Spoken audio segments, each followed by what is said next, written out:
就把这首歌送给心爱的人，我的爱情一如就随你点到为止。就把这首歌送给虚伪的人，不知所措才是人生，我学会了成长。Ngồi đàn một khúc hát dành tặng những ai đang buồn, buồn phiền này hay hân hoan kia số kiếp cũng đã an bài. Ngồi đàn một khúc hát dành tặng những ai lạc đường, mọi chợ ngài trong gai gian lao cố gắng bước tiếp sẽ qua đường. Hồ sang gạo nơ tua trao cho tì nấy mò xiên, gió kê nhua xiên đời nó vì gió mẫu dây lô lì nó. Hồ sang gạo nơ tua trao cho tì nấy vua kê, giờ tiết gió kê nó nhua bao từ lo vua tì đau buồn.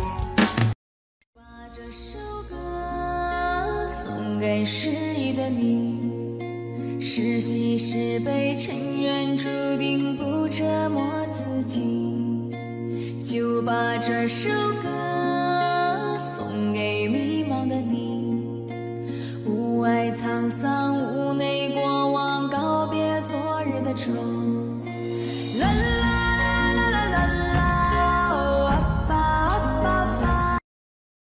Ngồi đàn một khúc hát dành tặng những ai đang buồn, buồn phiền này hay hân hoan kia số kiếp cũng đã an bài.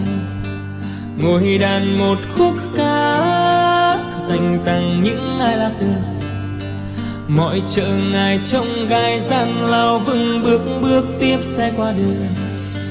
La la la la la la la, oh pa pa pa.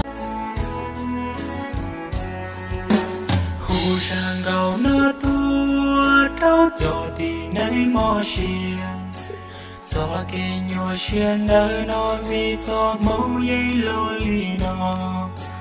Hồ sang gạo nơ tua trao cho tì nấy vua kê, giờ tiết gió kê nó nhua bao từ lo vua tì đau buồn. La la la la la la la, oh